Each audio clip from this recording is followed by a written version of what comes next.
லோகா படம் எப்படி இருக்குன்னு வாங்க பார்க்கலாம். இந்த படத்தில் நடிச்சிருக்கிறது யாருன்னு பார்த்தீங்கன்னா கல்யாணி பிரியதர்ஷன், நஸ்லின் மற்றும் பலர். இந்த படத்தை ப்ரொடியூஸ் பண்ணியிருக்கிறது துல்கர் சல்மான், டைரக்ட் பண்ணியிருக்கிறது டாமினிக் அருண். மாநாடு, ஹீரோ போன்ற படங்களில் நடித்த கல்யாணி பிரியதர்ஷன் அதுக்கப்புறம் தமிழில் பெருசாக பார்க்கவே முடியல. இப்போ இவங்க ஒரு சூப்பர் படத்தோடு வந்திருக்காங்க. படத்தோட பேர் தான் லோகா சாப்டர் 1 சந்திரா. இது ஒரு சூப்பர் ஹீரோ மூவி. ஆனால் லீடு வந்து ஒரு ஹீரோயின். இதை பார்க்கவே செம்மையாக இருந்துச்சு ஸ்க்ரீனில். படத்தோட மேல் ப்ரொட்டகனிஸ்ட் யாருன்னு பார்த்தீங்கன்னா நஸ்லின். மலையாள படங்களை நீங்கள் க்ளோஸாக மானிட்டர் பண்ணுற ஆளாக இருந்தீங்கன்னா இவரை யாருன்னு தெரிஞ்சிருக்கோம். தெரியாதவங்களுக்கு சொல்கிறேன், இவர் தான் வந்து பிரேமலு படத்தோட ஹீரோ. லோகா படத்தோட கதை என்னன்னு பார்த்தீங்கன்னா, ஹீரோ நஸ்லின் வந்து தன்னோட ஃப்ரெண்ட்ஸோட ஃபன் பண்ணிக்கிட்டு ஜாலியாக அப்படியே வேலைக்கெல்லாம் போகாமல் சுற்றிக்கிட்டு இருக்கிற ஒரு கேரக்டராக இருக்கார். இவரோட ஆப்போசிட் ஃப்ளாட்டில் நம்ம ஹீரோயின் கல்யாணி பிரியதர்ஷன் வராங்க. கல்யாணிக்கு சூப்பர் பவர்ஸ் இருக்கிறத வந்து ஹீரோ நஸ்லின் கண்டுபிடிக்கிறாரு. அதுக்கப்புறம் என்ன நடந்துச்சுன்றது தான் படத்தோட கதையே. படத்தோட ஆன்டகனிஸ்டாக சாண்டி மாஸ்டர் நடிச்சிருக்காரு.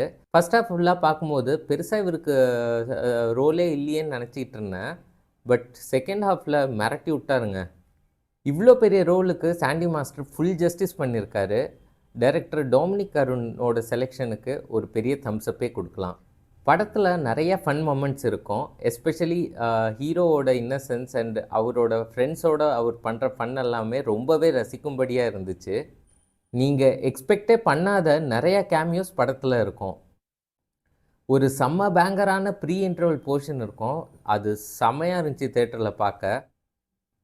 செகண்ட் ஹாஃபும் நல்லாவே போச்சு. படத்தோட பாசிட்டிவ் நெகட்டிவ்ஸை பார்த்துருவோம். பர்ஃபெக்டான கேஸ்டிங் படத்துக்கு மிகப்பெரிய ப்ளஸ்ஸு. அதே சமயத்தில் ஸ்டார்ட் டு எண்டு வந்து கொஞ்சம் கூட போர் அடிக்காத விதமாக படம் இருந்துச்சு. அதுவும் மிகப்பெரிய ப்ளஸ் இந்த படத்துக்கு. சரி, நெகட்டிவ்ஸுன்னு இப்போ பார்க்க போனால் ஒன்று தான் படத்தில் எனக்கு நெகட்டிவாக பட்டுச்சு. என்னென்னா மினிமலான லொக்கேஷன்ஸில் ஷூட் பண்ணியிருக்காங்க. அது கொஞ்சம் ஒரு சின்ன நெகட்டிவ். மொத்தத்தில் இந்த படம் ஒரு செம்ம என்டர்டெய்னிங்கான மூவி. ஸ்டார்ட் டு எண்ட் வந்து உங்களை எங்கேஜ்டாகவே வச்சுருக்கோம். நீங்கள் தாராளமாக ஃப்ரெண்ட்ஸ் அண்ட் ஃபேமிலியோடு போய் ஜாலியாக என்ஜாய் பண்ணலாம். நல்ல ஒரு தியேட்டரிக்கல் எக்ஸ்பீரியன்ஸ் இருக்கக்கூடிய ஒரு படம். ரிவ்யூ பிடிச்சிருந்ததுன்னா வீடியோக்கு ஒரு லைக்கும் சேனலை சப்ஸ்கிரைபும் பண்ணிடுங்க. இதே மாதிரி அடுத்த இன்ட்ரெஸ்டிங் வீடியோவில் சந்திக்கும் வரை this is me Rohin signing off.